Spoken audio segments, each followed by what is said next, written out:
This is Jay, Moody, and Kai, and today we're searching for Macaro House.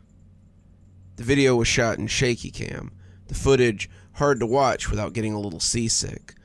Officer Wiley, Detective Wiley now, had seen a lot in his time on the force, but a double homicide perpetrated by this 14-year-old kid in front of him was something he had hoped he would never see.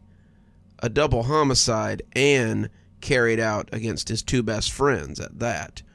The two kids in question, Marshall Moody and Kai Dillon, had been friends with Jason Weeks since elementary school, and there had never been any reports of violence or any other alarming behavior, at least not to the police.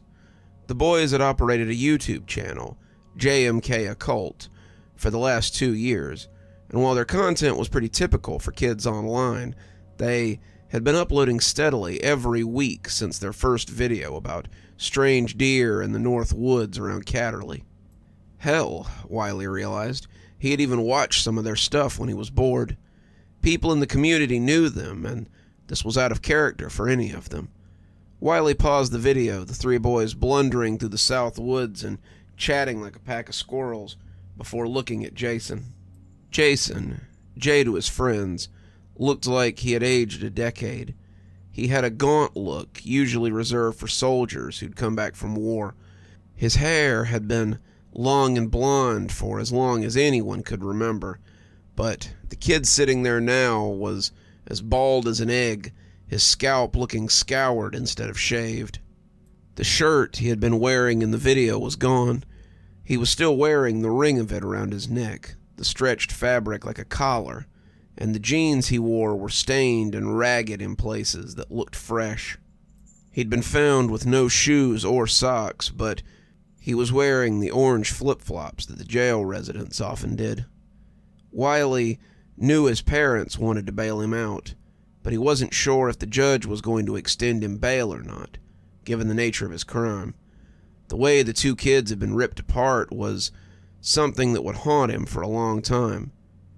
"So, Jason, Officer Russell tells me that somebody picked you up beside the road, and you told them that your friends were dead, and that you had killed them.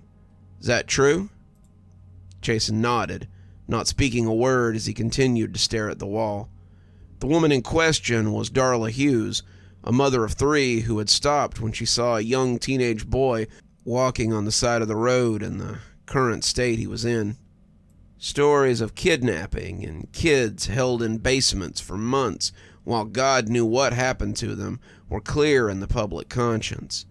Darla thought she had found some kid who had escaped this situation, and when she stopped to help him, she said the poor lamb had said 8 words and then nothing else. He said, "My friends are dead, and I killed them." They had found the kids in the clearing in the woods about 3 miles in, a site Wiley was familiar with. How many times had he and his friends gone looking for Macaro House? Everyone in Catterley knew about Macaro House, and most people's childhood had been spent looking for it. John Macaro, a prominent figure in Catterley history, had been a prominent importer and exporter in England. He had come to America before the Revolutionary War to try and set up a similar business, and Catterley had been a large enough port to satisfy his needs without being so busy that a new face would be lost. He established a manor in the South Woods, despite being told that it was Indian territory, and the bill of sale did very little to dispatch the native tribes that lived in the area. He survived 2 raids by the natives somehow, but his wife and daughter were not so lucky the second time.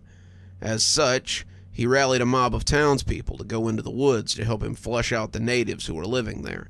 The raid took weeks, but by the end, they had killed or scattered every member of the tribe that lived there.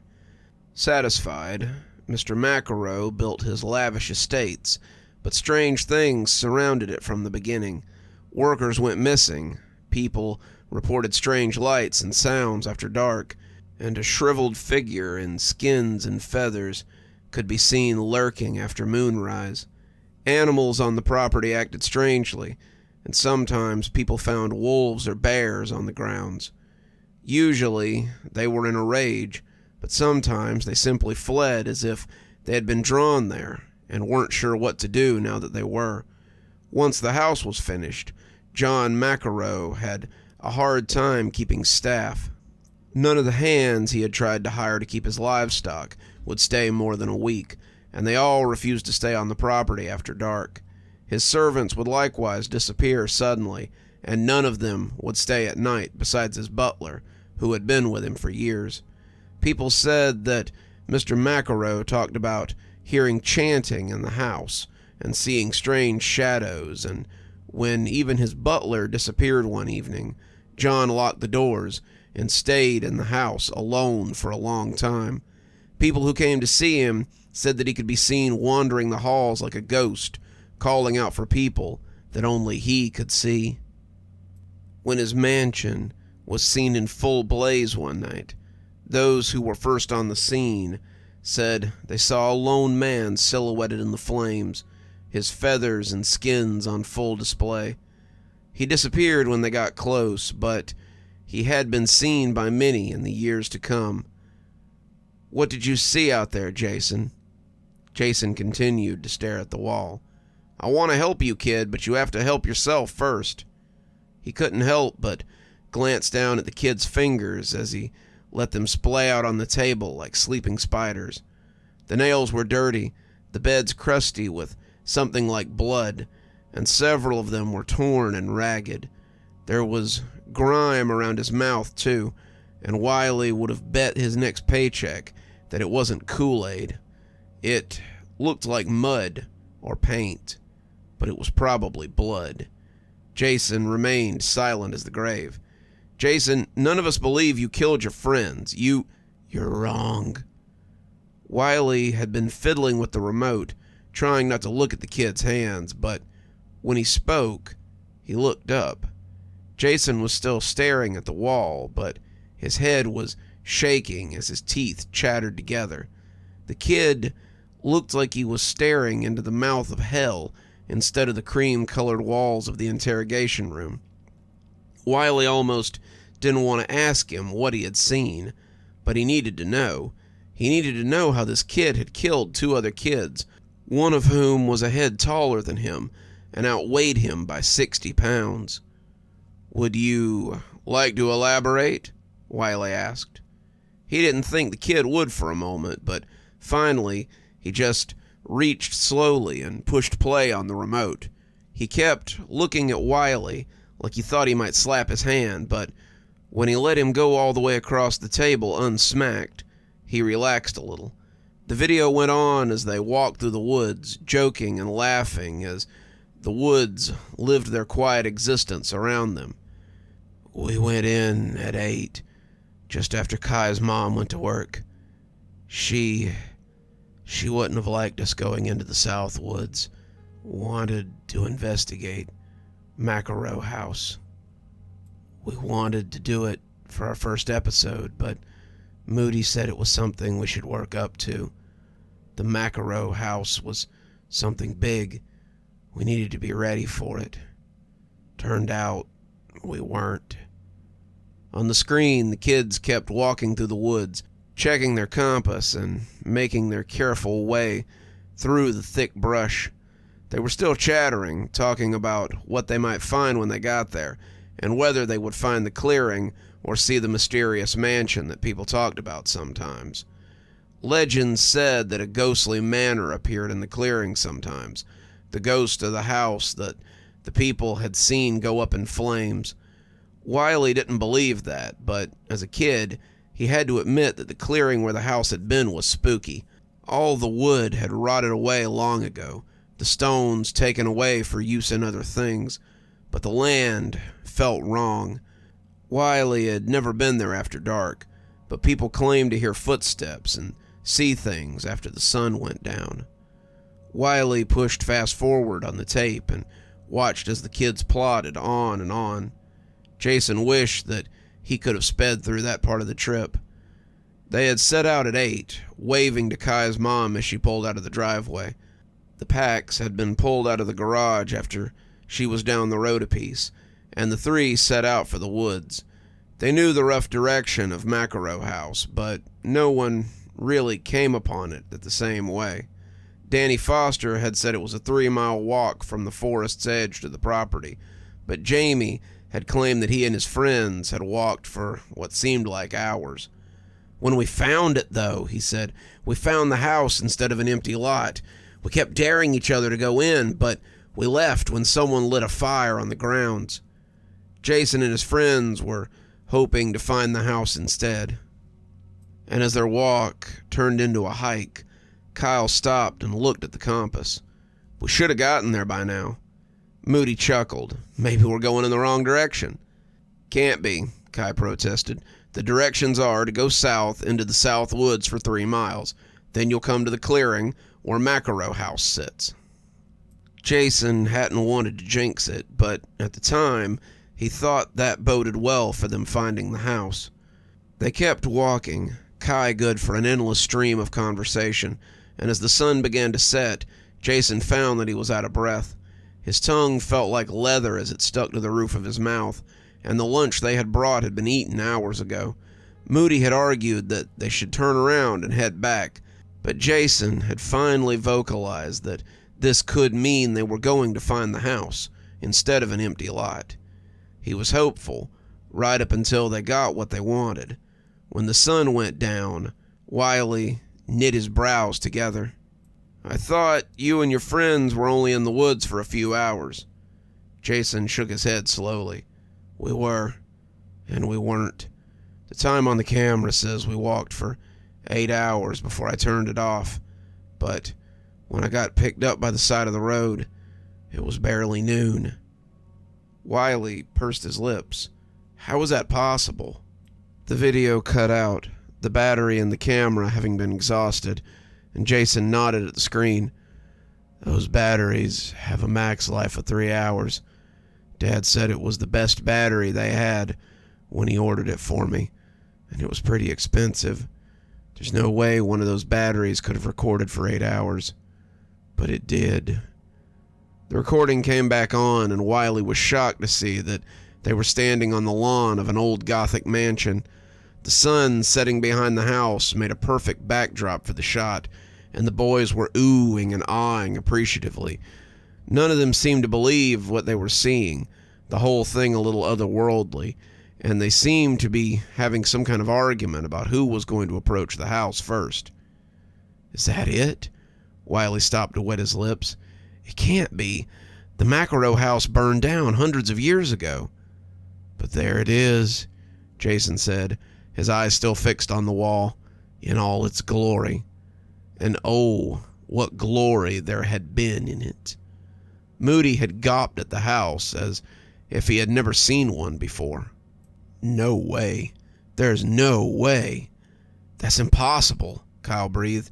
"That house burned to the ground before our fathers' fathers were even thought of." "But there it is," Jason said, mirroring his later statement, though he could not have known it, "in all its glory." As the sun set behind it, Jason thought it looked even spookier than it would at night. The mansion rose like an obelisk towards the sky, its towering roofs looking naked without flags or pinions. The boys stood at the edge, trying to shame or bluster one another into going into their first, but in the end, Jason took the first step. The others looked surprised at his boldness, but they followed closely after, not wanting to be thought less of. Jason expected the house to disintegrate as he approached, an illusion or a trick of the light, but as his foot came to rest on the boards of the old house, he felt their solidity and continued to climb. When the door opened for them, the broad double doors swinging jauntily on their hinges, the 3 boys pulled back as if preparing to run. The camera captured their indecision, the doors yawning wide as if waiting to receive them. Jason seemed to surprise even himself as he came forward to investigate. "Wait, what if it's a trap? This whole place shouldn't even exist. If you think I'm going to pass up a chance to explore it, you're wrong." Jason went in, pausing just inside the doors as if expecting them to crash shut. When they didn't, Moody followed him, and Kai brought up the rear. Macaro House lived up to its gothic exterior, the inside full of soft, dark velvet and antique furniture. There was a fire burning in the hearth inside the sitting room, tables spread with books in the library, and as they came up the long hall that led towards what was undoubtedly a dining room, Jason began to smell something. It was something like a stew or maybe a roast, and the smell of meat brought them to the dining room. A long table sat in the middle, 8 chairs on each side of it, and at the end sat a wrinkled old man eating soup from a bowl. It was hard to tell before they got close, but the old man looked like he might have been Native American. He was dressed in hides, feathers adorning his head and necklace, and he wore a beaded necklace with bones and claws on it.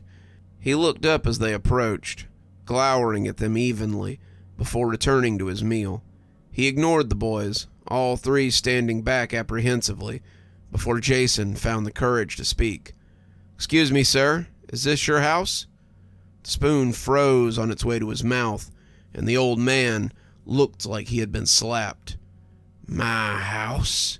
he asked, his voice sounding thin and whispery. "No, child, but it was paid for by my people. We paid with our blood.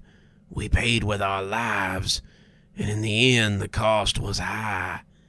I took some of that cost from the previous owner of this home, and now it's only me who lives here."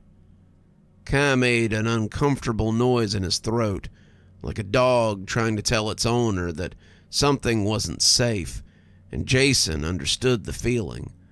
"Well, we'll leave you to it then. We didn't mean to." "Leave?" The old man sounded amused. "Oh, no.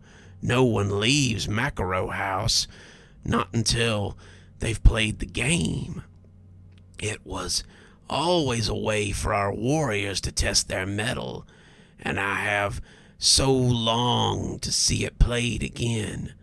Will you join me? If not, I'm afraid you might find it quite hard to leave." Moody took a step back, and Jason heard his footsteps on the carpet as he tried to retreat. "What's the game?" Jason asked, figuring they could outrun the old coyote if it came down to it. Jason wondered why he had thought of him that way, but he didn't have time to ponder it then. "Choose your piece from my necklace," the old man said, slipping it off and laying it on the table. "Claw, talon, or fang." "Then what?" Moody asked, Kai moving behind him as if afraid to come too close.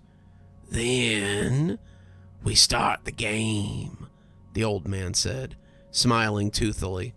For an old man, he certainly had a lot of sharp teeth. "Okay," Moody said, walking forward as Kai followed in his wake. "I choose the claw." "Talon," Kai said, reaching out to touch it. "Fang," Jason said, and put his hand out. He felt a sudden, violent shifting in his guts. He was shrinking, the world moving rapidly all around him. He was smaller, but was more than he was, and he was trapped. His legs scrambled at things that held him, and he tore it to pieces as he freed himself. He heard a loud roar, and something big rose up before him. The bear was massive, ragged bits of something hanging from him, and Jason was afraid that he would kill him before he could get truly free of the snare. Something screeched then, flying at the bear's face and attacking him. Jason saw blood run down the snout of the bear as it tried to get the bird or hawk or whatever it was off its face. Jason circled and looked for an opening. He was low, on all fours, and he could smell the hot blood as it coursed down the bear's muzzle. Blood and meat and fear and desire mingled in him, and as something laughed, he turned and saw a large coyote sitting at the table. Its grin was huge, its snout longer than any snout had a right to be, and he was laughing in a strange half-animal, half-man way. The hawk suddenly fell before Jason, twitching and gasping as it died. and he knew the time to strike was now. Jason leapt on the bear, his arms trying to crush him, but not able to find purchase. He sank his teeth into the bear's throat, and for a moment he was afraid that he wouldn't make it through all that thick fur. The bear tried to bring its claws to bear, but as the wolf worried at it with its fangs, he was rewarded with a mouthful of hot blood. The bear kept trying to rake him with those claws, but its movements were becoming less coordinated. When it fell, the whole room shook with the sound of thunder, and Jason rolled off it as it lay still. "Bravo! Bravo!" cried the coyote, clapping its paws together in celebration. "Well fought, young wolf. Well fought." Jason took a step towards him, but suddenly he was falling.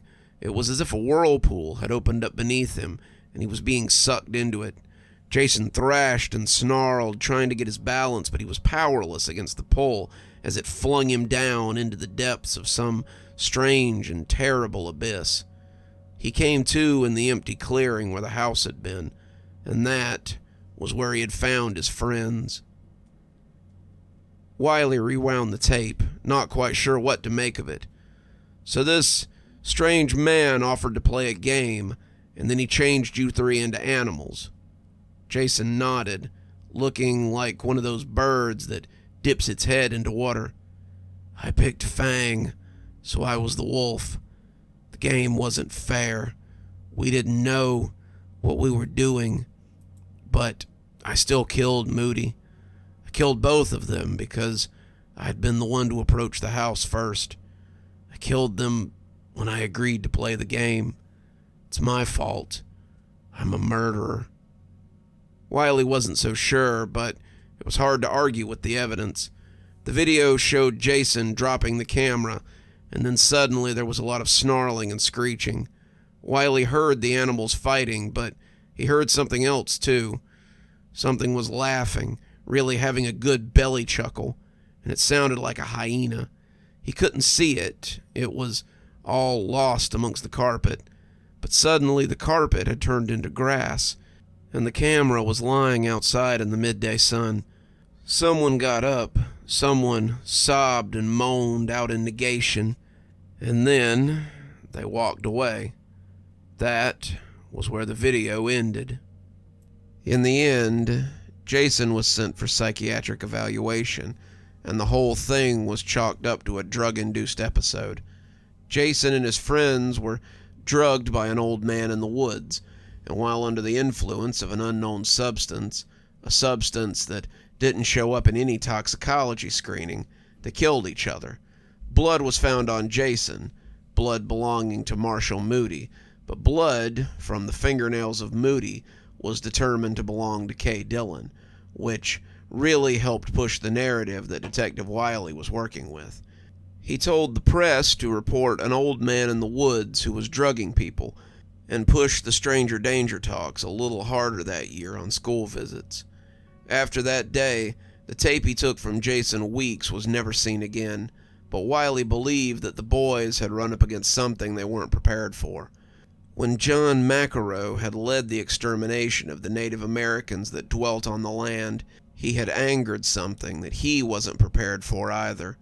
Wiley's grandmother had liked to tell stories about Coyote, the trickster god, who could be as fierce as he was cunning when he needed to be. Wiley didn't think they would ever find an old man out there in the woods, but he didn't doubt others would find him. Coyote liked his games, especially when the players were people he saw as interlopers. Macaro House remained a town legend, and Wiley had little doubt that those foolish enough to enter would be presented with the same game these boys had been given. Wiley shuddered to think how the next challenge might go when Coyote needed more amusement.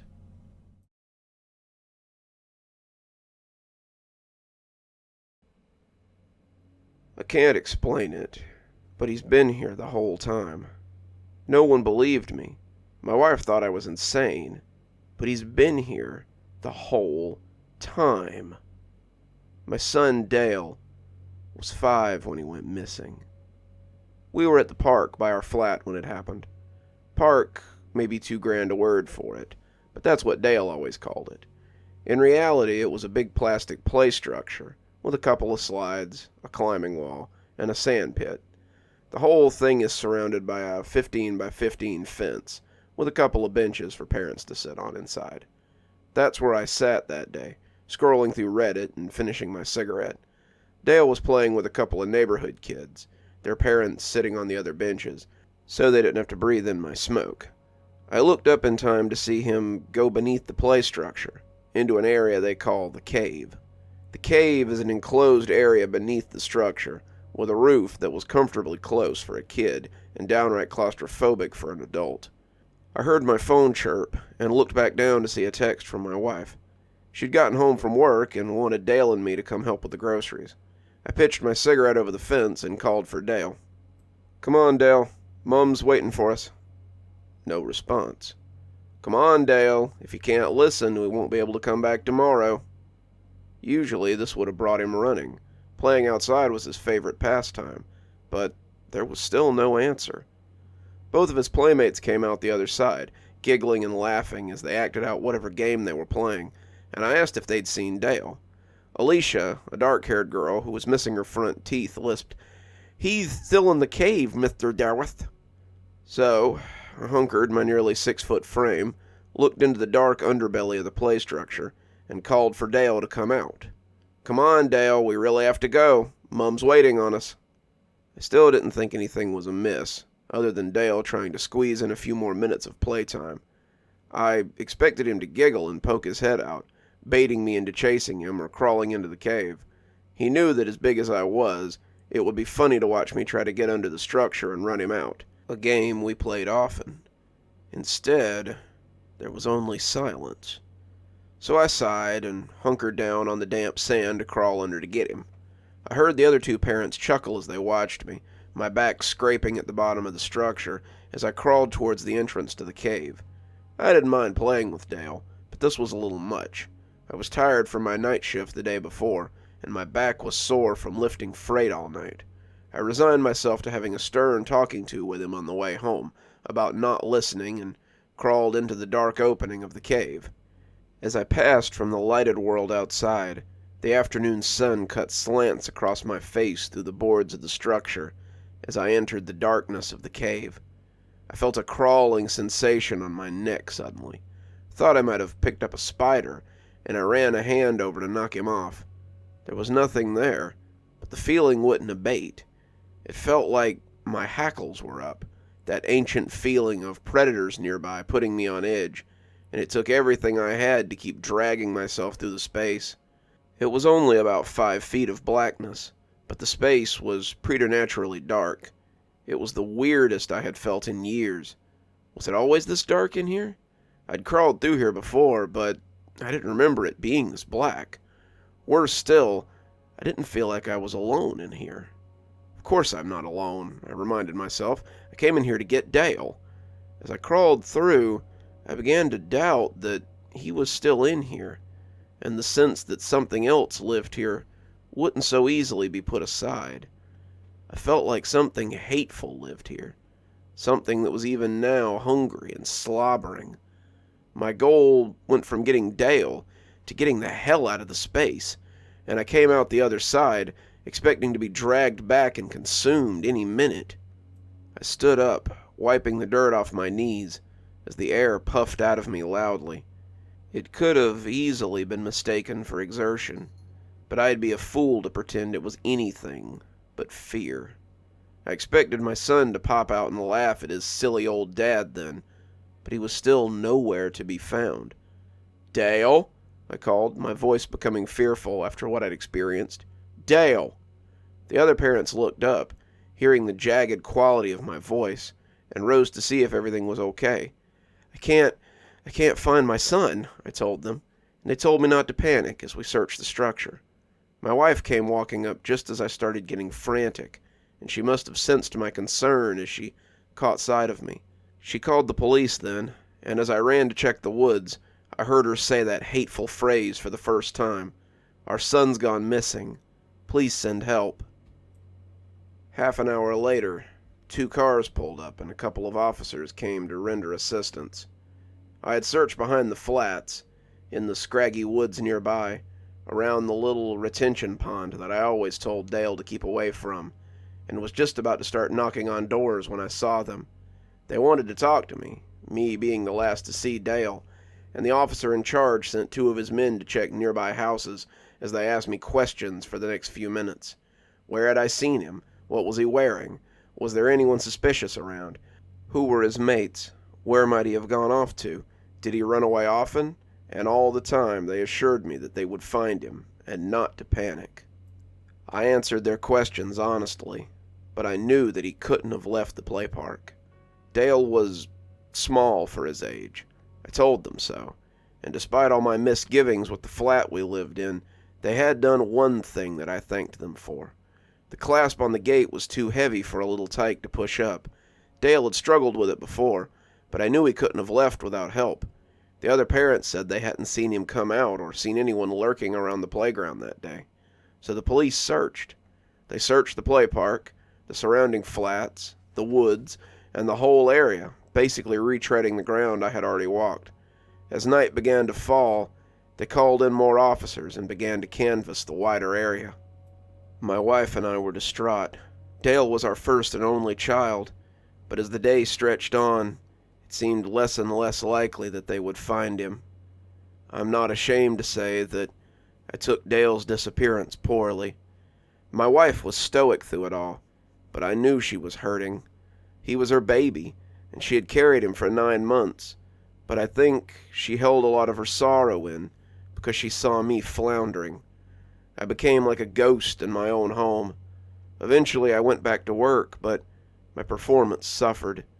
It only takes a little effort to load things onto a truck, but I was falling behind, missing quotas, and making trucks late. The supervisor was a mate from primary school, fortunately for me, and he saw that I wasn't doing well. He suggested counseling and told me it might help, but I didn't want to tell some stranger about my problems. A year passed, my wife and I growing distant as the days went by, and as the anniversary of Dale's disappearance drew closer, I finally really screwed things up at work. I can't even say that it wasn't my fault, because it absolutely was. I was operating a lift, something I'd done since I got certified at 19, and as I backed out with a load, I hit a riser. It wasn't a hard hit, just a bump really, but the legs on that particular riser, as it turned out, were getting ready to give way. The riser collapsed in spectacular fashion, and when it fell on one of my co-workers. He lived. They managed to get the pallets off of him before they crushed him, but it broke his collarbone, and he had to be hospitalized.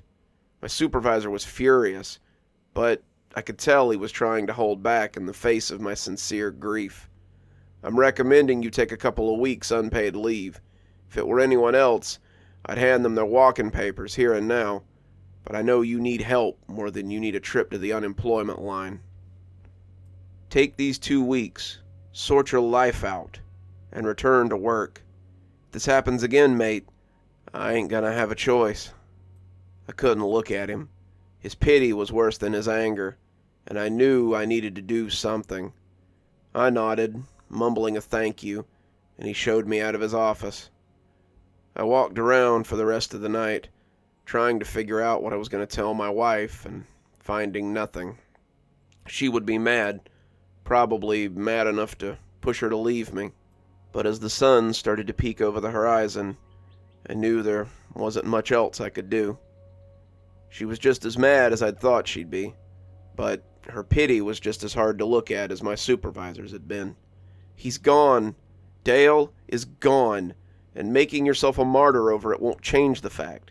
You still have insurance. Get some counseling. Figure this out. I need you back. Not just back at work, but back here. I miss him too, but digging into these wounds won't make it any better. Get some help, for both our sakes. There was something unsaid beneath that statement, and I understood it, but wasn't sure what to do about it. I spent the next 4 days in a blackout state. I had found my therapy at the bottom of a bottle, something I had avoided up to that point. With no job to go to, I just stayed at home and drank my pain away. My wife's patience finally ran out. After 2 days of watching me hunker on the couch like a sot, she told me she was going to see her mother for a few days, and suggested I sort myself out while she was gone. If I come home and you're still like this, I can't promise I'll be back for long. Once she was gone, I spent most of my day in a fermented haze. That's how, on the 5th day, I found myself buzzed and sitting on the same bench I had been on when I told Dale we needed to leave. It was early afternoon, and the play park was empty, thank God. It wasn't the first time I had just come to sit here, and the other parents often found excuses to leave with their kids when I came to wallow in my grief. I was the sad father who came back to the place he'd suffered most, and I really hoped the park had been empty when I got here. Even in my current state, I didn't want anyone to see me like this. It was embarrassing, and it might frighten some of the children if I came weaving into the park smelling like a distillery. I was staring at the play structure, thinking to myself that it might be time to get some help after all. When I first saw it, it was just 8 words, but those 8 words sobered me up faster than any cold shower ever could. On the side of the slide, in rough marker, someone had written, "Where have you gone, Daddy? I miss you." I just sat there, staring for what felt like an eternity, and as the tears came, the alcohol came up as well. My tears fell nakedly into the pile of sick that sat between my legs, and as the rage bubbled up in me, it felt like they were almost burned away.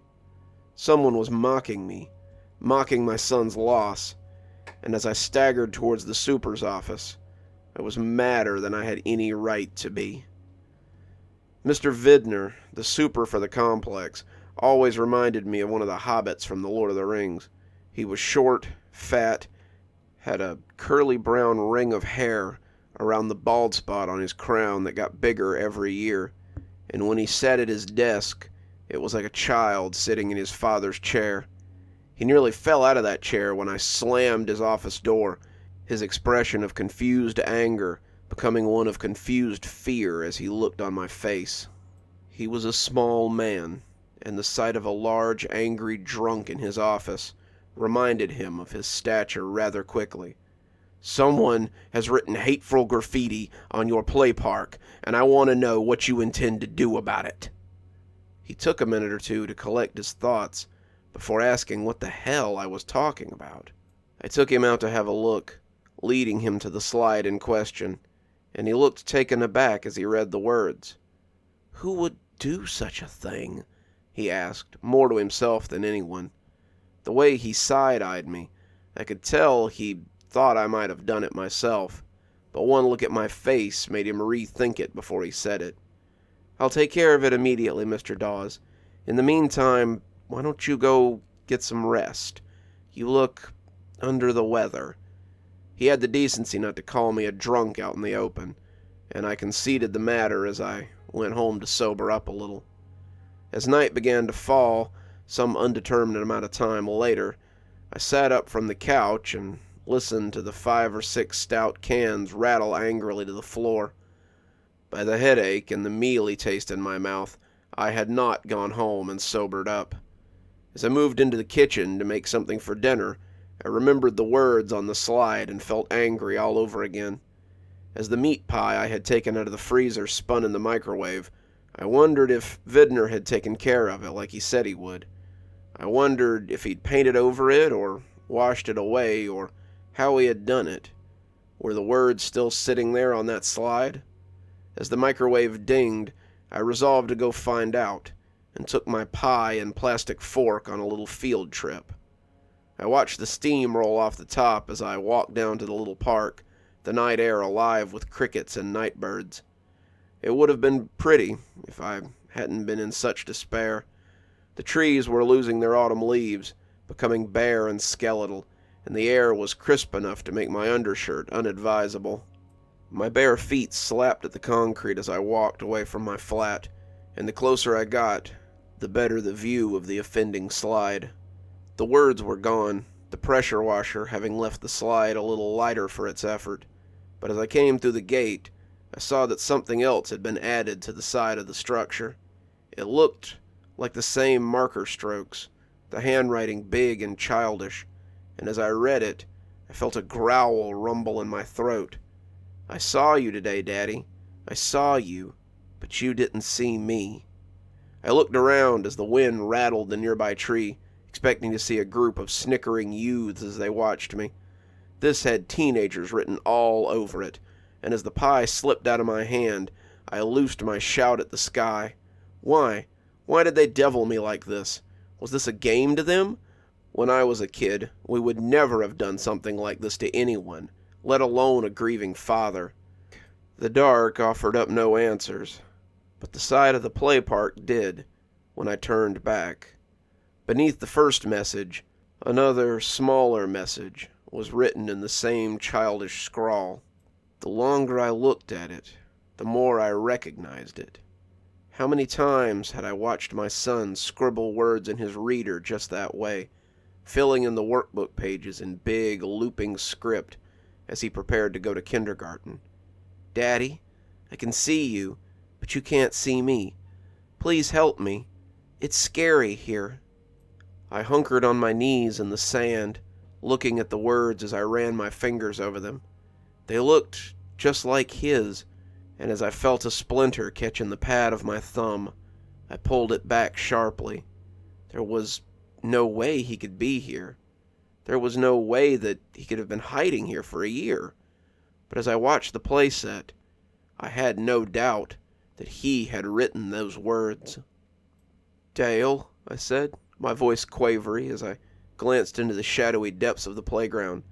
Dale, I shouted a little louder, casting around as I tried to find him. I walked around to the other side, stumbling in the gritty sand as it sucked at my feet. My head was full of rails, and my words slurred even to my own ears. There were doubtlessly people looking down through their curtains at me as I capered like a sot drunk, but I didn't care. My boy was here. He was here somewhere, and I needed to find him.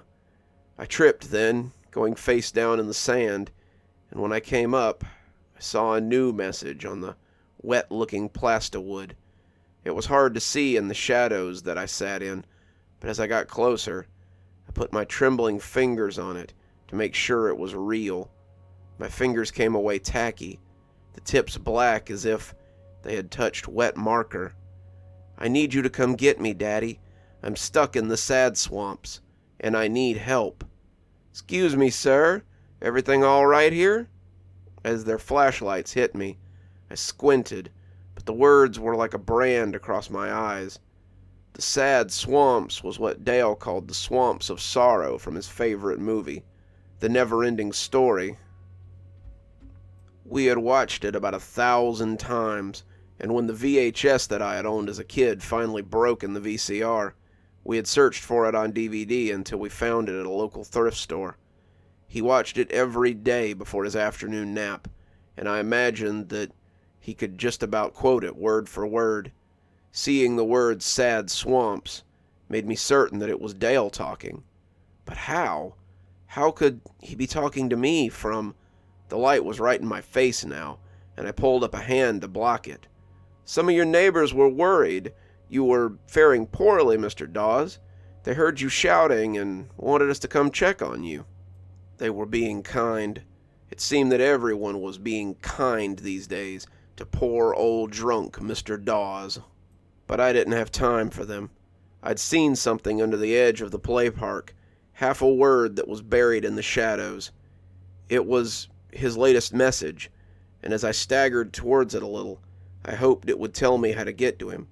What happened? One of them asked in his jovial tone as he leaned down. Why flock you out after you came home snookered?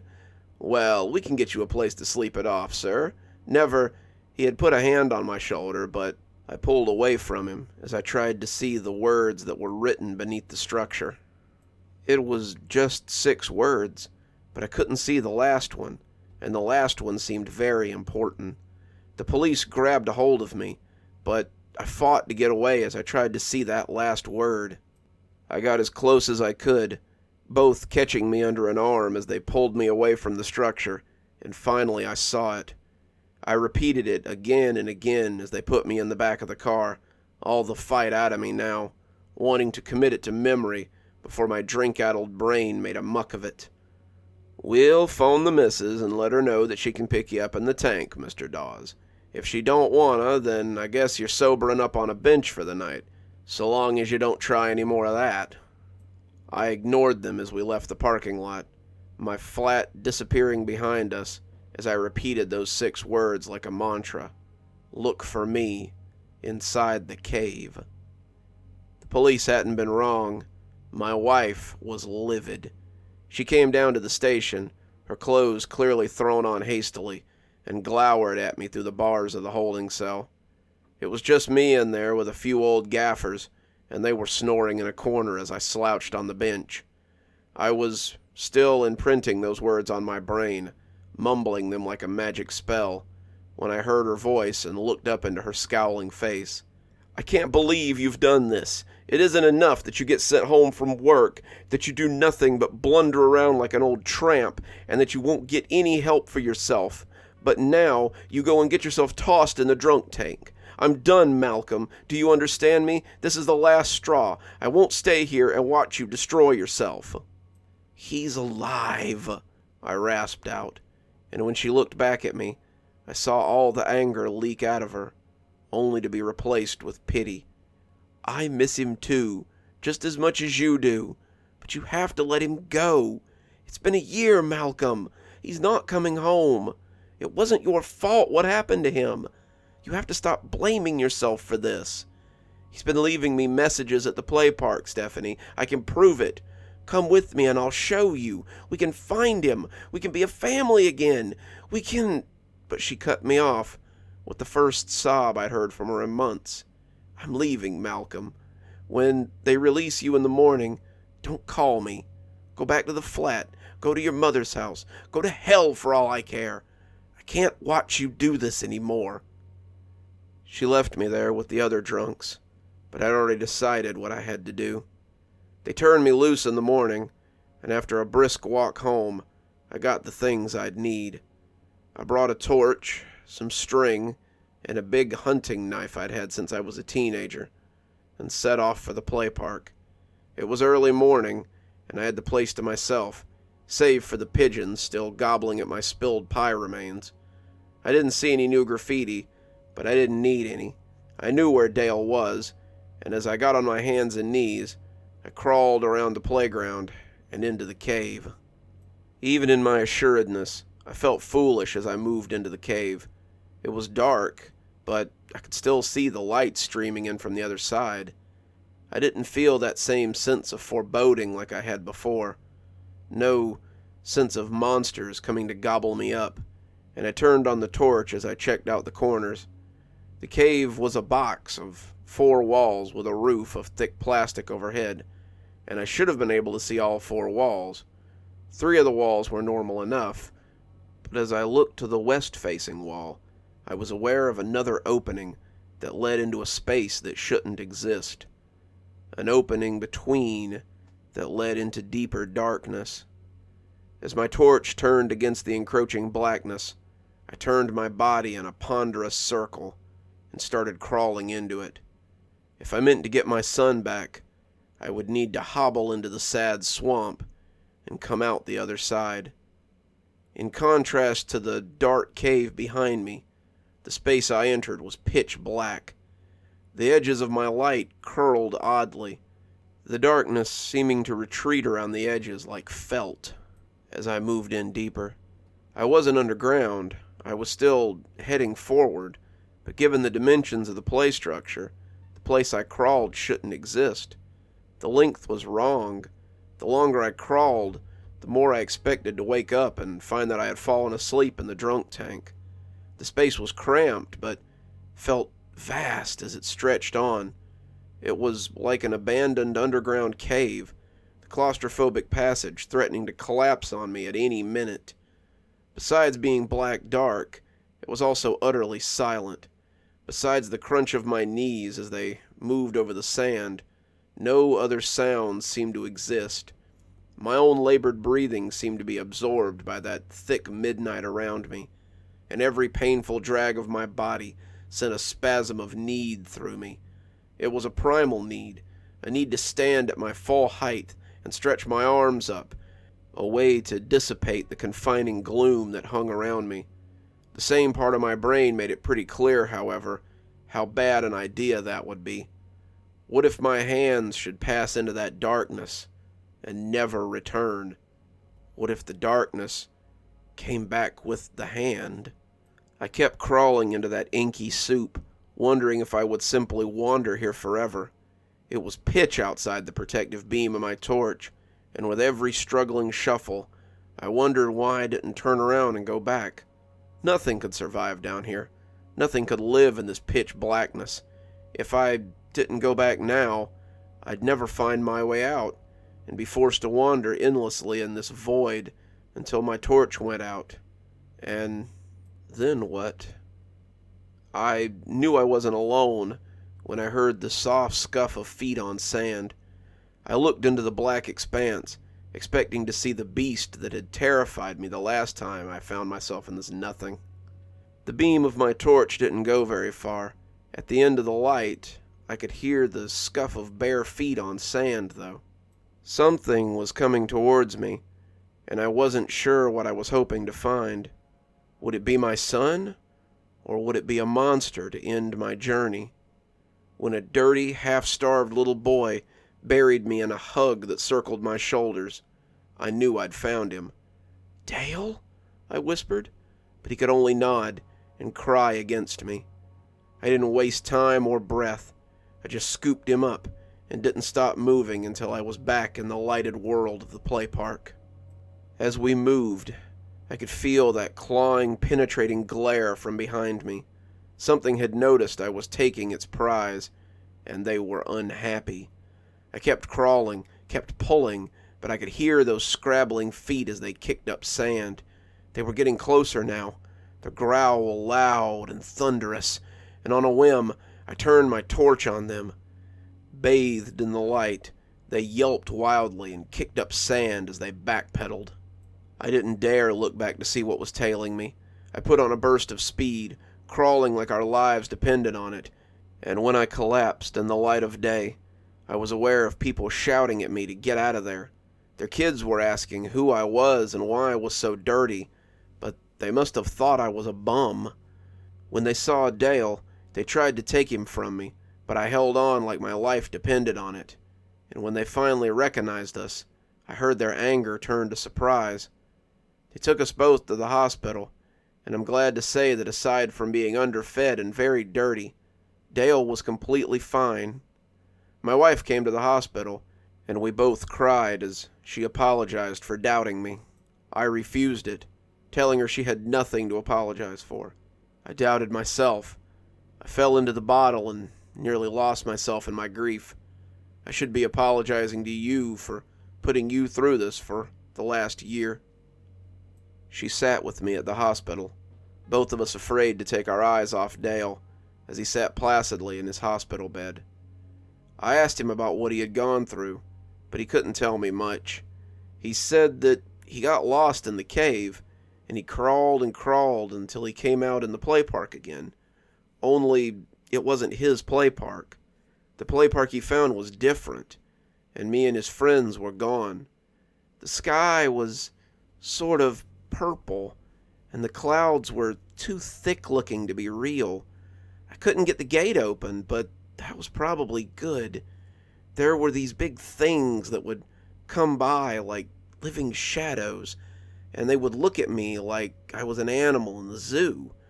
I drank some water from a gross puddle, but there was no food.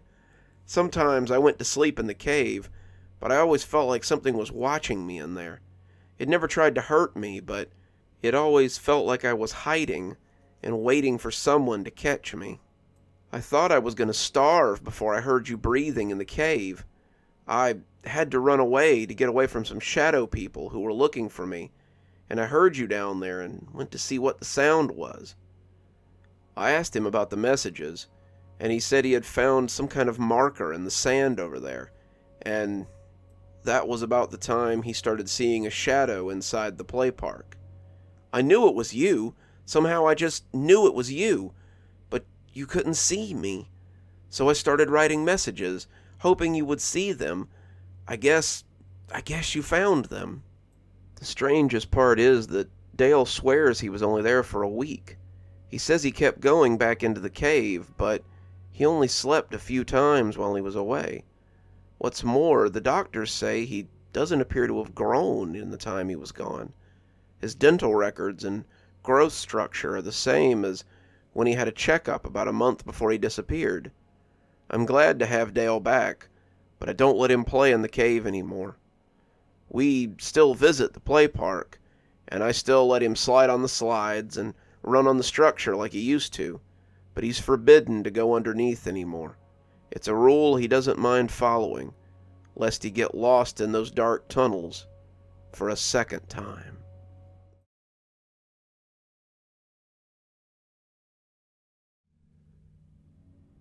Everyone had heard of the throne, but very few people had ever seen it.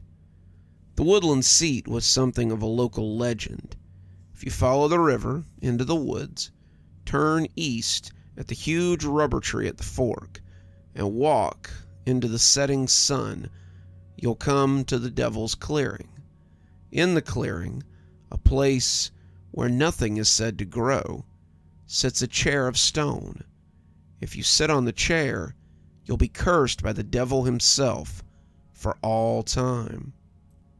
It's a story I've heard since I was old enough to go to sleepovers, and it's a story I've always wanted to prove or disprove.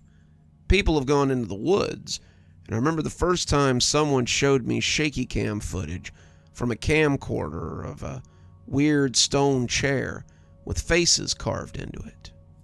It was later proven to be a fake. The chair was something they'd made themselves and shot at night, but other people claimed to have gone into the woods and found it, their videos proving either better or worse than that first bit of wobbly cinematography that I watched on a couch at my friend John's house. But they all fed the fire of my enthusiasm. It's always been my dream to see it, the real seat. And when Mrs. Raggles assigned us a final project about urban legends for senior English class, it seemed like the perfect opportunity. The assignment was actually about the cause of urban legends, and she wanted us to make our own. When I asked if we could make our project a search for the woodland seat, she looked almost tickled. This wouldn't have anything to do with John's senior project for AV, would it, she asked, giving me a little wink. It might, I hedged, as good as telling her our intentions.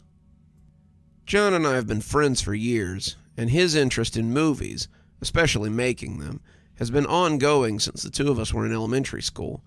John got his first camera when he was 6, some cheap thing that his dad had picked up from Toys R Us after John practically begged him for it.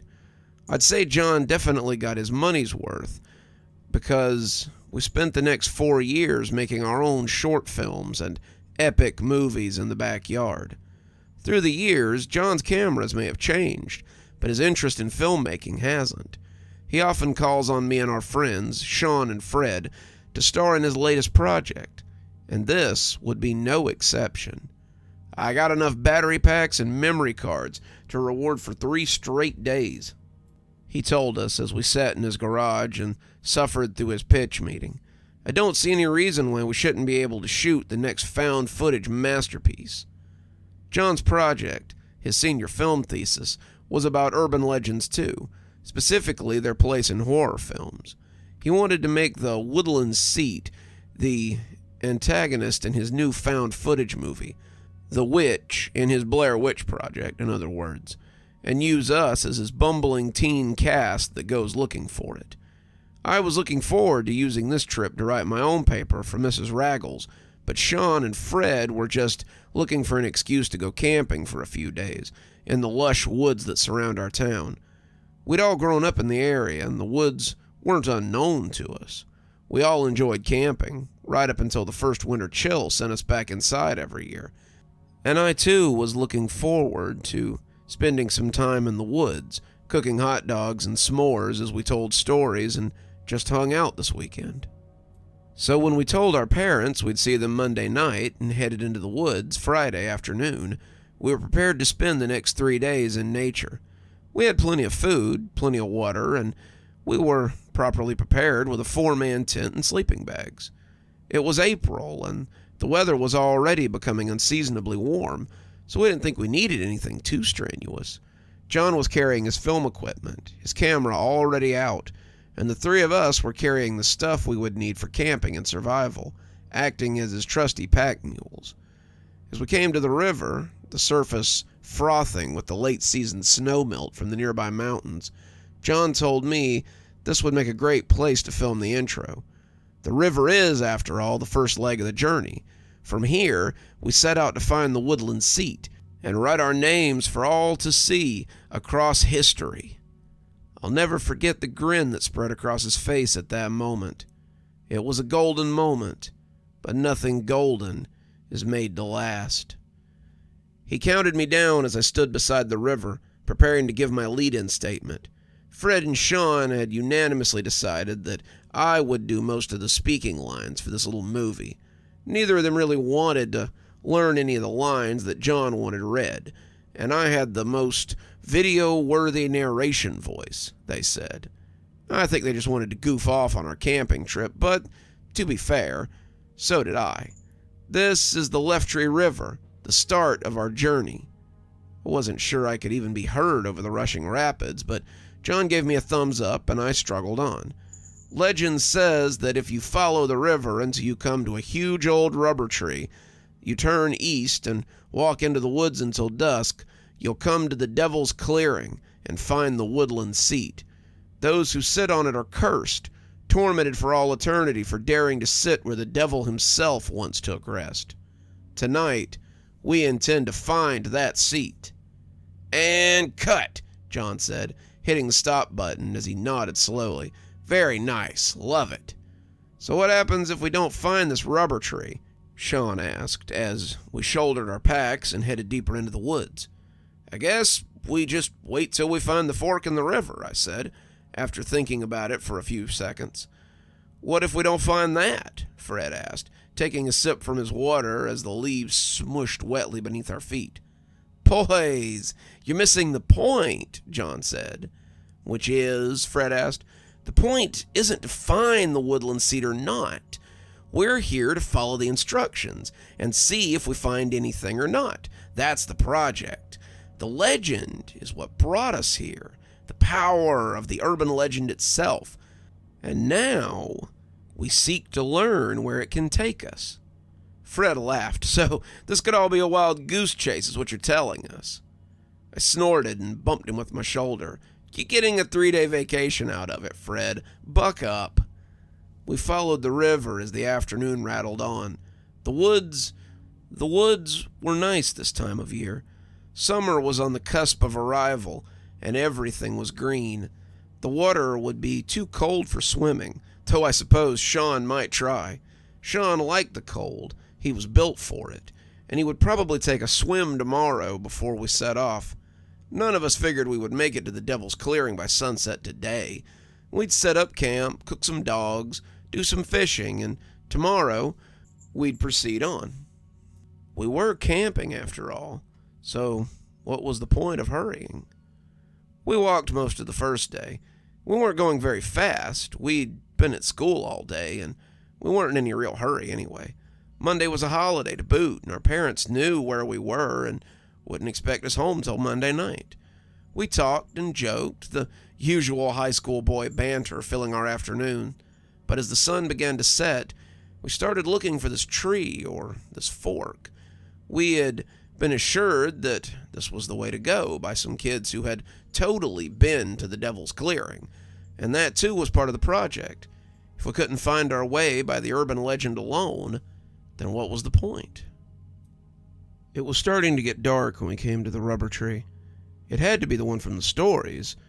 For one, it was huge. It was far larger than any normal tree I'd ever seen.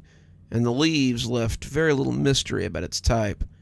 It was also smack in the cleft of the river, the water diverting east and west from there, and it seemed like a good place as any to set up our tent. Sean started assembly as Fred and I went to collect firewood. We left John to set up our fire pit and returned with wood to find the pit dug and the tent already erected. As proper dark fell around us, we filled the woods with the smell of roasting weenies, canned chili, and s'mores. "So how do you reckon the chair curses you?" Fred asked, blowing the fire off his blackened hot dog before laying it across a piece of white bread. "Dunno," John said, around a mouthful of meat, and I just shrugged. "I thought you were the expert here," Sean said to me, as he closed his s'more into the metal sphere he used to toast the whole edifice. "I mean, I know the chair is supposed to sit in the clearing, but I don't actually know anything about what it does. There are no stories about how it curses you, so I guess no one's ever been stupid enough to try to sit in it." "Or," John said after swallowing his bite, "it's so bad that it stops anyone from talking about it." We discussed it a little more as the night went on, but as the food was packed away and the fire was doused, we all retired to our sleeping bags for some much-needed rest. I think all of us thought about the seat a little as we drifted off, but it was hard to focus on much after such a long day of hiking. The next day was spent swimming in the river, fishing, going over what we would do that night. John explained how we would come on the clearing at dusk, the sun making a great backdrop for the film. Sean would sit in the chair, pretend to get possessed or something, while the rest of us ran into the woods. There'd be lots of heavy breathing and shaky cam, and then we would begin recording once we had got back to camp. We'll explain how Sean went missing, and then we'll stage some weird noises or something as we record inside the tent. "What happens if we find the chair before dusk?" Fred asked. "Then we stop or make circles till the time is right."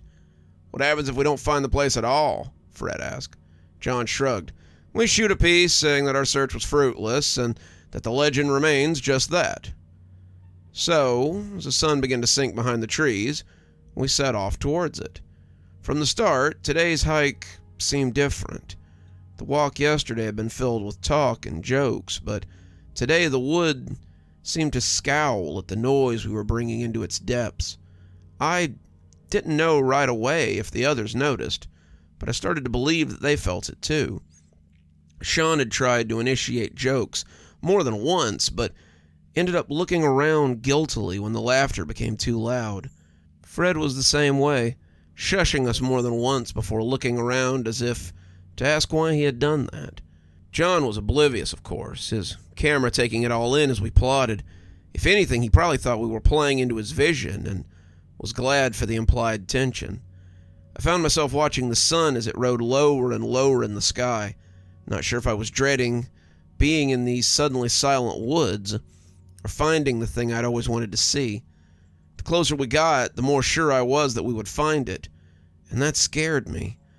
I could believe that the devil had come to this place, could believe that he had walked this very path, and I found myself looking down as if I were looking to see hoof prints. No bird song graced this place, none of the usual sounds from insects as they anticipated nightfall, and the silence was unnatural. The woods were lush, the trees thick, but the whole place felt wrong. I didn't have a word for it at the time, but I do now. The word I was looking for was blighted. When do we get to this thing?" Sean asked as he wiped his forehead.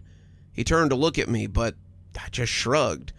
It said we walk towards the sunset, and then you find it. "Well, it better hurry up," Sean said. "We're losing the light, and we'll be setting up camp in the dark in another hour." The sun was getting low beyond the trees, and I realized he was right. The story had never actually said how far you had to walk, just that you had to follow the setting sun. Who knew how far one would actually have to go, or how long you'd have to slog before you got to the seat? We walked for another 20 minutes or so before we began to see something ahead, something that thinned the trees as we walked. The shadows were gathering as we approached the clearing, and it seemed that they gathered around the large and intimidating chair. "Holy shit," John breathed. "It is real." Boy, was it ever. The chair was roughly 5 feet tall and as wide as a lazy boy recliner. It looked to be made of concrete, set with carvings of gems that were painted on by a deft hand.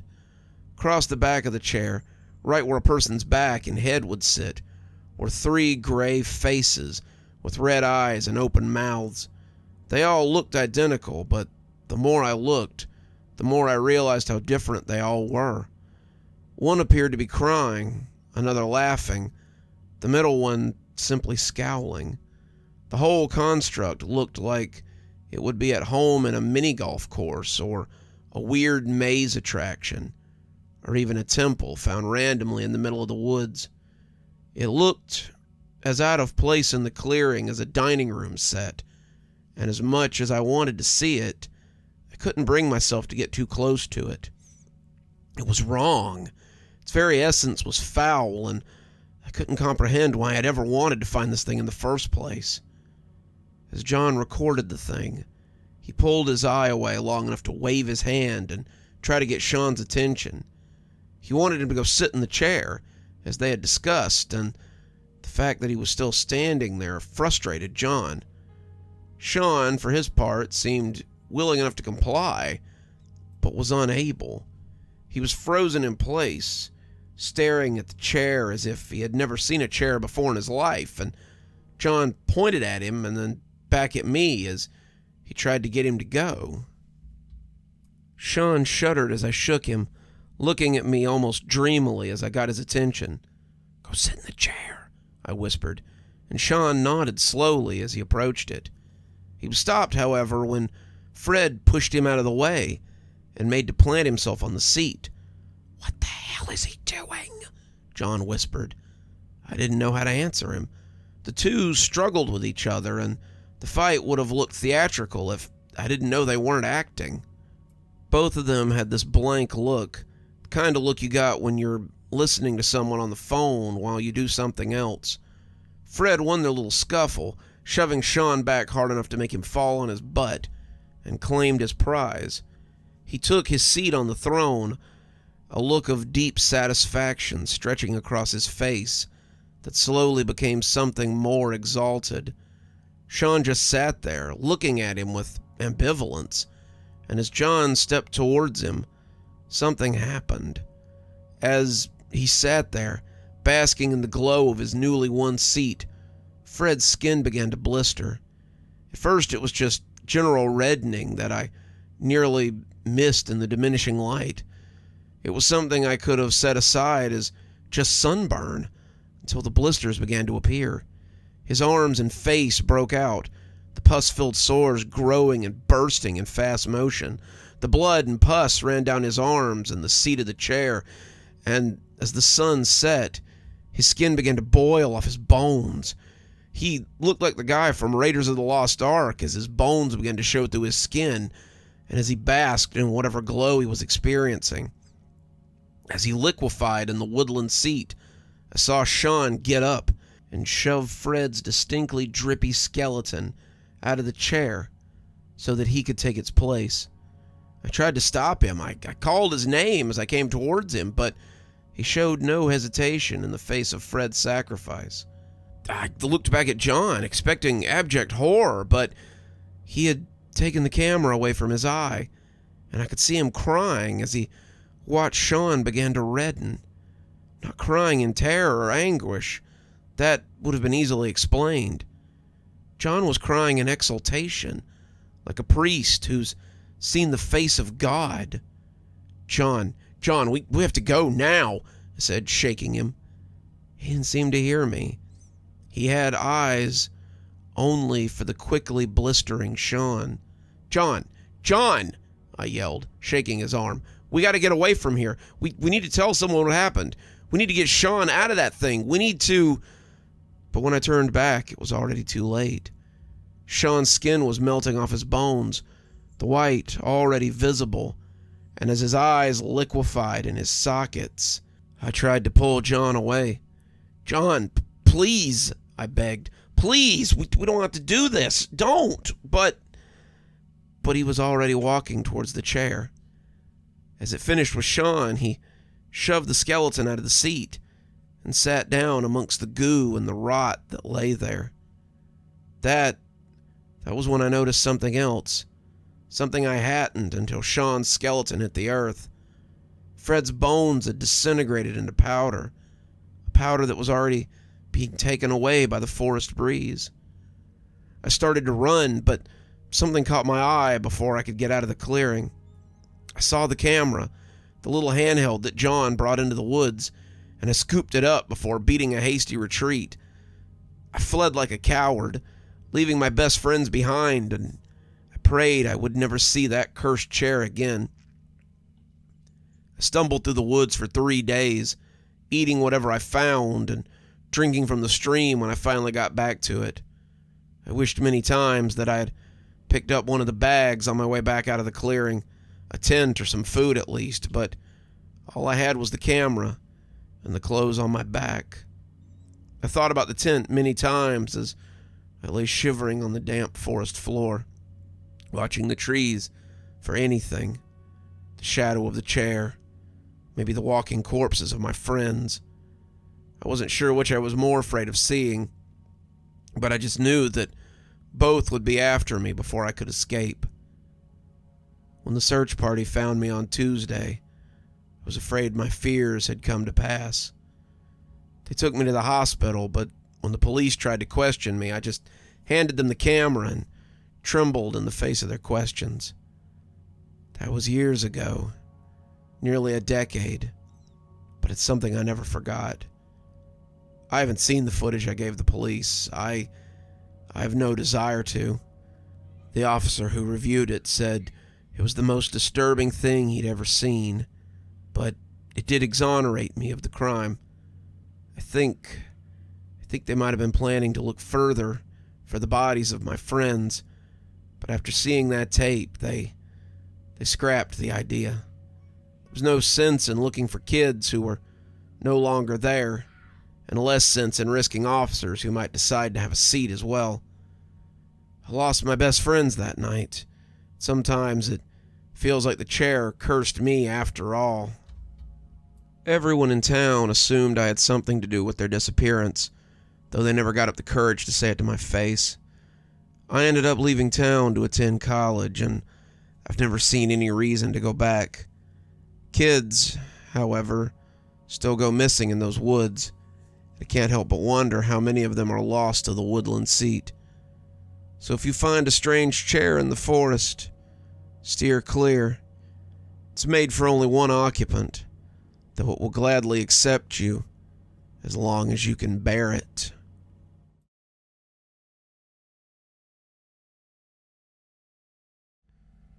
I heard Susan was having a party this weekend while her parents were out of town. Oh yeah? Any of us invited? Nope. Just the popular kids, the jocks, few of the popular academics. No one from our bunch. Sounds like a special guest might be needed then. We were all sitting in the back of Mrs. Smith's history class, so the nod was almost uniform. Around us, people were talking about Susan's party. Why shouldn't they be? Susan Masterson was one of the most popular girls in school, after all. But they were all talking about the mysterious events that had surrounded the last 4 parties hosted by popular kids. The figure that kept infiltrating these parties was part of that mystery. Nobody knew who they were. Nobody saw them commit their heinous deeds, but the results were always the same. Sometimes it was on the living room floor. Sometimes it was in the kitchen on the snack table. Sometimes it was in the top of the toilet in her parents' bathroom, a place that no one was supposed to have been. No matter where it was, someone always found poop at the party. "Do you still have any of those candles left?" I asked Tina, running a hand over my gelled-up hair to make sure the spikes hadn't drooped. Yeah, found a place in the barrio that sells them, but they're becoming hard to track down. I could only get about a dozen of them. A dozen is more than enough, Cooper said. With a dozen, we can hit 6 more parties at least. Pretty soon, Mark said, they'll learn not to snub us. Pretty soon, they'll learn that we hold the fate of their precious parties. The bell rang then, and we rose like a flock of ravens and made our way out of class. The beautiful people scoffed at us as we walked up the hall, saying things like, "There goes the coven," and "Hot Topic must be having a going out of business sale." But they would learn better soon. Before long, they would learn that we were the lords of this school, 'cause we controlled that which made them shiver. I've never been what you'd call popular. I've probably been more of what you'd call a nerd since about the 2nd grade. Don't get me wrong, I was a nerd before that, but that was about the time that my peers started to notice. They commented on my thick glasses, my love of comic books, and the fact that I got our class a pizza party every year off just the books that I read. Suddenly, it wasn't so cool to be seen with the nerd. I found my circle of friends shrinking from grade to grade, and it wasn't until I got to high school that I found a regular group of people to hang out with. Incidentally, that was the year I discovered that I liked dressing goth. My colorful wardrobe became a lot darker, and I started 9th grade with a new outlook on life. My black boots, band t-shirts, and ripped black jeans had made me stand out, but not in the way I had hoped. I went from being a nerd to a freak, but I discovered that the transformation wasn't all bad. Suddenly, I had people interested in getting to know me, and that was how I met Mark, Tina, and Cooper. I was a sophomore now, and despite some things having changed, some things had stayed the same. We all acted like we didn't care that the popular kids snubbed us and didn't invite the nerds or the freaks to their parties, but it still didn't feel very good to be ostracized. We were never invited to sit with them at lunch, never asked to go to football games or events, never invited to Spirit Week or homecoming, and the more we thought about it, the more that felt wrong. That was when Tina had come up with something special. Tina was a witch, not the fake wands and butterbeer kind of witch, but the kind with real magic. She had inherited her aunt's grimoire, a real book of shadows that she'd used when she was younger, and Tina had been doing some hexes and curses on people that she didn't like. She'd given Marcy Graves that really bad rash before homecoming, no matter how much she wanted to say it was because she was allergic to the carnation that Gavin had got her. She had caused Travis Brown to trip in that hole and lose the big game that would have taken us to state, too. People would claim that it was just a coincidence, but we all knew better. So, when she came to us and told us she had found something that would really put a damper on their parties, we had been stoked. "Susan's party is tomorrow," Tina said, checking her grimoire as we walked to art class. "So, if we do the ritual tomorrow night, we can totally ruin her party." Some of the popular girls, Susan among them, looked up as we passed, but we were talking too low for them to hear us. She mouthed the words freaks, but I ignored her. She'd see freaks tomorrow night when her little party got pooped on. We spent art class discussing our own gathering for tomorrow. After we discovered the being in Tina's book, we never called what we did parties anymore. They were gatherings now. It sounded more occult. We weren't some dumb airheads getting together for beer and hookups. We were a coven coming together to make some magic. This was bigger than anything these guys could think of. "Cooper, you bring the offering and the snacks," Tina said. Cooper made a face. "Can I bring the drinks instead? Bringing food along with the offering just seems kind of gross." Tina thought about it before nodding. "Yeah, good idea. And be sure to wash your hands after you get the offering." Cooper nodded. "Good, because I still have Bacardi from last time." "Mark, you bring the snacks then," Tina said. "And don't forget to bring the fennel weed. We need it for the ritual." Mark nodded. "Mr. Dakar said that I could bring the leftover chicken at the end of my shift, so I hope that's okay." That was fine with us. The chicken Mark brought was always a great end to the ritual. Cool, that leaves the ipecac syrup and the X-Lax from you, my dear, she said, smiling at me as my face turned a little red under my light foundation. Tina and I had been an item for a couple of weeks, and I still wasn't quite used to it. I'd never had a girlfriend before then, and the giddy feeling inside me was at odds with my goth exterior. Tina was cute, and she was the de facto leader of our little coven. It was kind of cool to be dating a real witch. So, we all meet at my house tomorrow before 10. Agreed? We all agreed, and the pact was sealed. The next night, Friday, I arrived at 6, so Tina and I could hang out before the others got there. Her parents were out of town again, which was cool because she never had to make excuses for where she was going. My parents thought I was spending the night at Mark's. Cooper's parents thought he was spending the night at Mark's, and Mark's mom was working a third shift, so she wasn't going to be home to answer any questions if they called to check in. It was a perfect storm, and we were prepared to be at the center of it. Tina was already setting up the circle and making preparations, but she broke off when I came in with my part of the ritual. We were both a little out of breath when Cooper arrived an hour later, and after hurriedly getting ourselves back in order, he came in with 2 12-packs. Swipe these from my uncle. He's already drunk, so he'll never miss them. I think he just buys them for the 20-year-olds he's trying to bang anyway. As long as you brought the other thing, too, Tina said, unless you mean to make it here. Cooper rolled his eyes and handed over a grungy Tupperware with a severe-looking lid on it. I got it right here, don't worry. He helped us with the final prep work, and we were all on our 1000th game of Mario Kart by the time Mark got there at 9. He smelled like grease and chicken and immediately went to change out of his work clothes. I didn't know about everyone else, but I secretly loved that smell. Mark was self-conscious about smelling like fried chicken, but I liked it.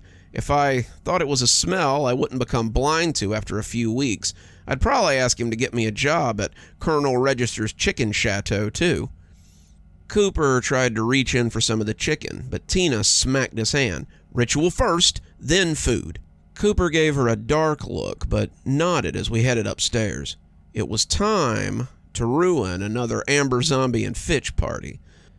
When Tina had showed us the summons for something called the Party Pooper, we had all been a little confused. The Party Pooper? Cooper had asked, pointing to the picture of the little man with the long beard and the evil glint in his eyes. The Party Pooper, Tina confirmed. He's a spirit of revenge for the downtrodden. He comes to those who have been overlooked or mistreated and brings revenge in their name by, she looked at what was written there, leaving signs of the summoner's displeasure where it can be found. Neat, said Cooper. So how do we summon him? Turns out the spell was pretty easy. We would need a clay vessel, potions or tinctures to bring about illness from the well, herbs to cover the smell of waste, and the medium by which revenge could be achieved. Once the ingredients were assembled, we would light the candles and perform the chant to summon the Party Pooper to do our bidding. That first time, it had been a kegger at David Frick's house, and we had been particularly salty about it. David had invited Mark, the two of them having science together, and when Mark had seemed thrilled to be invited, David had laughed. Yeah, right, chicken fry, like I need you smelling up my party. Everyone had laughed, and it had been decided that David would be our first victim. As we stood around the earthen bowl, Tina wrinkled her nose as she bent down to light the candles. God, Cooper, do you eat anything besides Taco Bell? Cooper shrugged, grinning from ear to ear. What can I say? It was some of my best work. The candles came lit with a dark, greasy light. The ingredients were mixed in the bowl, and then the offering was laid atop it. The spell hadn't been specific in the kind of filth it required, but given the name of the entity, Tina thought it best to make sure it was fresh and ripe. That didn't exactly mean she wanted to smell Cooper's poop, but it seemed worth the discomfort. Link hands, she said, and begin the chant. We linked hands, Mark's as clammy as Tina's were sweaty, and we began to chant. Every party needs a pooper. That's why we have summoned you. Party pooper. Party pooper. The circle puffed suddenly, the smell like something from an outhouse.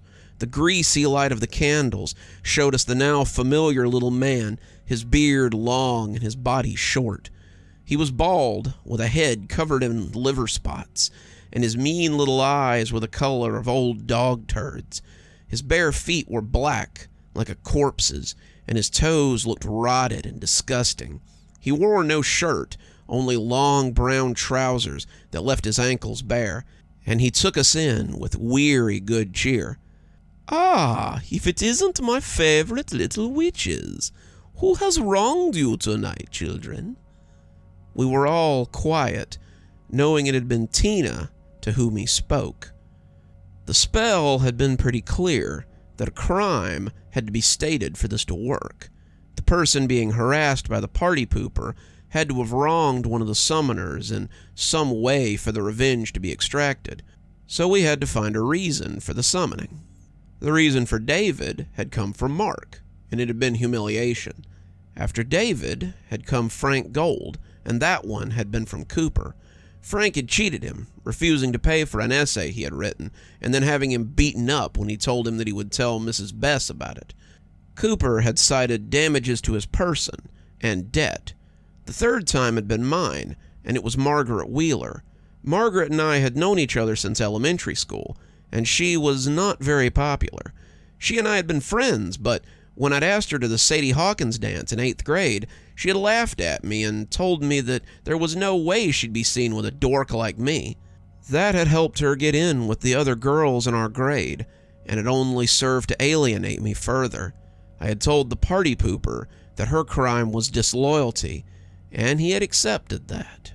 Now, it was Susan's turn, and we all knew that Tina had the biggest grudge against her for something that had happened in elementary school. "Susan Masterson," Tina intoned. "And how has this Susan Masterson wronged thee?" "She was a false friend who invited me to her house so she could humiliate me." The party pooper thought about this, but didn't seem to like the taste. "I think not," he finally said. There was a palpable silence in the room. "No,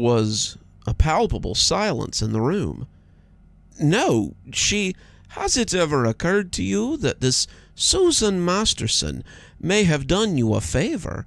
Were it not for her, you may very well be somewhere else tonight, instead of surrounded by loyal friends." Tina was silent for a moment. This was clearly not going as planned. "No, I think it is jealousy that drives your summons tonight. You are jealous of this girl, and you wish to ruin her party because of it." He floated a little higher over the circle, and I didn't like the way he glowered down at us. "What's more, you have ceased to be downtrodden and mistreated, and I am to blame for this. I have empowered you, made you dependent, and I am sorry for this. Do not summon me again, children, not until you have a true reason for doing such." With that, he disappeared in a puff of foul wind, and we were left standing in stunned silence. It hadn't worked. The party pooper had refused to help us. "Oh well," Cooper said, sounding a little downtrodden. "I guess we didn't have as good a claim as we thought. Well, let's go eat that chicken," he said, turning to go. "That sucks," Mark said. "Next time we'll need something a little fresher, I guess." They were walking out the room, but as I made to follow them, I noticed that Tina hadn't moved. She was staring at the spot where the party pooper had been, tears welling in her eyes, and as I put a hand on her shoulder, she exhaled a loud, agitated breath. I tried to lead her out of the room, but she wouldn't budge, and I started to get worried. "T, it's okay. We'll try again some other time. Those assholes are bound to mess up eventually, and then we can get them. It's just a matter of time." Tina was crying for real now, her mascara running as the tears fell in heavy black drops. "It's not fair. It's not fair. She let me fall asleep and put my hand in water. She took it away after I wet myself, and I saw the water ring, though. I felt how wet my fingers were, and When she laughed and told the other girls I wet myself, I knew she had done it on purpose. She ruined it. She ruined my chance of being popular. It's not fair. How is my grievance any less viable than you guys? Come on, hun, I said. Let's go get drunk and eat some chicken. You'll feel a lot better. I tried to lead her towards the door, but as we came even, she shoved me into the hall and slammed it in my face. Mark and Cooper turned as they heard the door slam, and we all came back and banged on it as we tried to get an answer. Tina, what are you doing? Don't do anything stupid. From under the door, I could see the light of candles being lit, and just under the sound of Mark and Cooper banging, I heard a very familiar chant. Every party needs a pooper. That's why I have summoned you, party pooper, party pooper. Then the candle lights were eclipsed as a brighter light lit the room. We all stepped away from the door as an otherworldly voice thundered through the house. The party pooper had always been a jovial little creature when we had summoned him, but this time he sounded anything but friendly. The party pooper sounded pissed. You dare to summon me, mortal?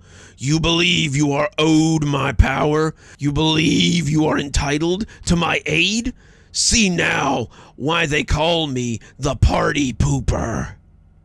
There was a sound somewhere between a jello mold hitting the ground and a truckload of dirt being unloaded, and something began to ooze beneath the door. When it popped open, creaking wide with a horror movie slowness, I saw that every surface in Tina's room had been covered in a brown sludge. It covered the ceiling, the walls, the bed, and everything in between. Tina lay in the middle of the room, her body covered in the stuff, and as I approached her, the smell hit me all at once. It was like an open sewer drain, the scent of raw sewage like a palpable blow, and I barely managed to power through it to get to Tina's side. Tina, are you okay? She said nothing, but when she opened her mouth, a bucket of that foul-smelling sewage came pouring out. She coughed, and more came up. She spent nearly 10 minutes vomiting up the stuff, and when she finally stopped, I got her to her feet and helped her out of the room. Start the shower. We need to get the stuff off of her. I scrubbed her, taking her sodden clothes off and cleaning the worst of it off her. She was covered in it. It was caked in her ears and her nose, in other places, and it seemed the party pooper had wasted nothing in the pursuit of justice. She still wouldn't speak after that, and I wanted to call an ambulance. She could be really sick, I told them, when Cooper said we shouldn't. That stuff was inside her.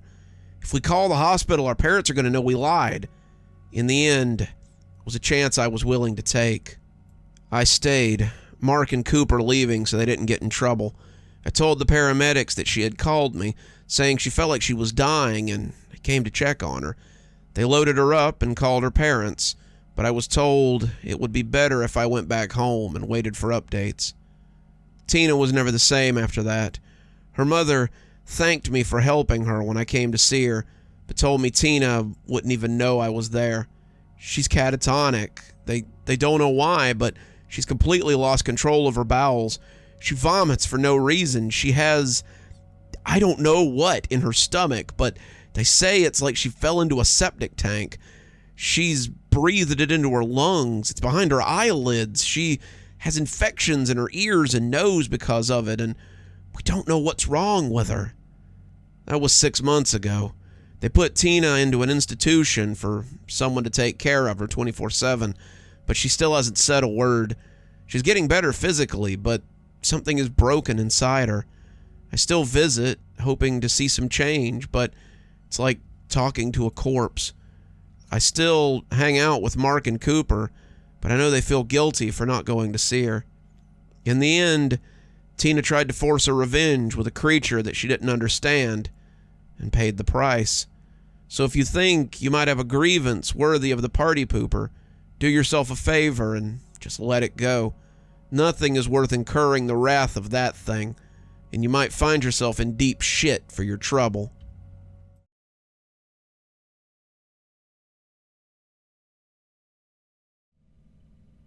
I could have flown home, but I thought a drive would clear my head. I'd just finished 4 years in the Marines, 4 of the messiest years of my life. I'd made the mistake of bringing my new wife to California with me, and returned from Iraq to find her warming someone else's bed. The bed in question was of a fellow Marine, someone left on base while I fought and bled for my country. 6 months of staying on base so I could meet with lawyers and finish my divorce, and I was officially out and done. When I told my dad I was going to rent a car and drive home, he understood. I told him I needed to come back slow so I could clear my mind, and he told me to drive safe. "Take your time, kid. We'll be here when you get back," he said, and I took him up on it. I was coming across the country, California to Tennessee, and I was seeing the sights and taking in the local flavor. I had decided to make this a long overdue vacation. I did a lot of things on that trip, but my only mistake was picking the kid up. I was driving through Oklahoma, enjoying the sights and feeling like I could watch the hills and valleys roll by forever, when I saw the kid standing there with his thumb out. He was young, couldn't have been old enough to enlist, despite his army coat. It was July, the heat stifling, but he was wearing fatigues and a service jacket that looked antique. The breeze ruffled his hair, pushing it back in a harsh puff that made me think of kids blowing on dandelion fluff. Maybe it was the jacket, or maybe it was the look of naked want on his face, but I pulled up beside him and rolled the window down. "Hey kid, you need a lift?" He turned his perfect sky blue eyes on me, and I'll never forget his words. Sometimes I hear them in my sleep. "I sure do. Can you give me a lift to McMahon, mister? God'll thank you if you do." I thought that was a little weird, but I told him to climb in, and he did so gladly. The signs told me that McCann was about 30 miles up the road, and I expected the kid to chatter like a squirrel the whole way. To my surprise, he was quiet, his eyes closed, and his head bowed for a couple of minutes.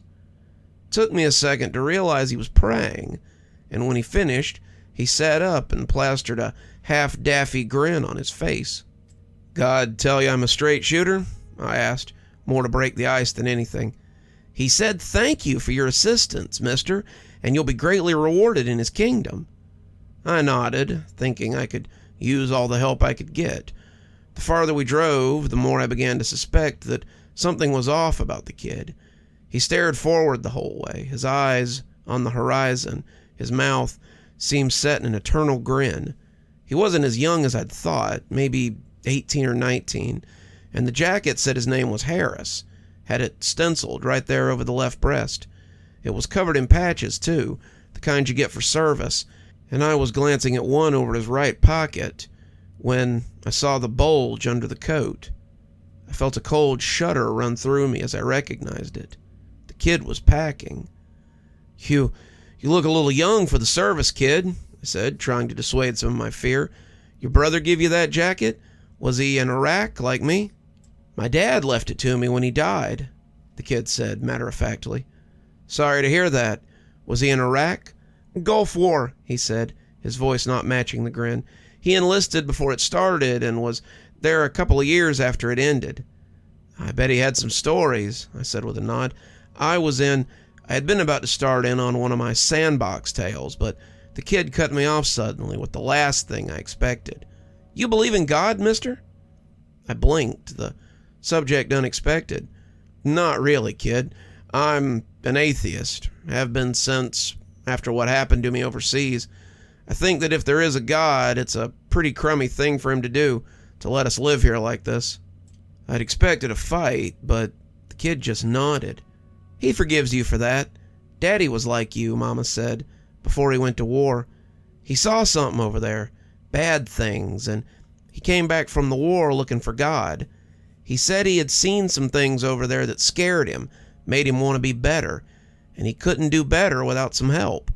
So he came back and started looking for a purpose, and he found one. He found a lot of people offering purpose, but only one who delivered. By the time I was born, he was part of the family. I listened politely, not wanting to interrupt the kid, but the way he was talking about his dad's search for God made me a little concerned. It didn't seem like a happy memory. I was born into the family. Father Marcus was our everything, our teacher, our preacher, our second father, our salvation. He brought a lot of people together, lots of lost people, but that wasn't enough. Father Marcus wanted more. He had plans, big plans, but they wouldn't turn out to be so good for us. He was quiet for a minute, looking out the glass and seeming lost in thought. I thought again that he had to be a kid, couldn't be out of high school, but maybe it was just whatever was wrong with him. Even though his eyes looked like he was in the worst pain imaginable, he still wore that plastered-on grin, the one that never reached those eyes. He was like a doll with a troubled owner, a doll that smiles through its destruction. When I was 10, Father Marcus told the congregation that the end was coming. He told them that the government was going to come down and take everything that we had built here, and that the devil was set against us, and we needed to escape. He told everybody to sell their things, bring just the bare minimum, and come to a place that he had found. It was a farm on the outskirts of town, a big farm that had once been a dairy. They gave him their money so that he could secure their paradise, free from anything that the government or the devil or anybody else might do, and came there to start their new lives. We were hopeful that this would be our paradise, but it wasn't a paradise. In the end, it was a prison. I felt a chill run up my spine as he said that. I wanted to tell him to stop. I didn't want to hear the end of it, but instead I just listened. The kid was hurting. That was clear enough, but his story was so captivating. It was like one of those true crime stories, the ones so bad that you just know it has to be true. I kept my eyes on the road and listened, just letting him tell it, already knowing that it wouldn't have a happy ending. We were basically his slaves. We worked in the fields. We took care of the animals. We kept the big house where he lived and did his bidding. Father Marcus came down to spit the hellfire every night and to pass down new edicts and rules. Men were not permitted in the big house. No one but Father Marcus could lay with a woman, even within a marriage. All children were Father Marcus's children, but his actual children were special.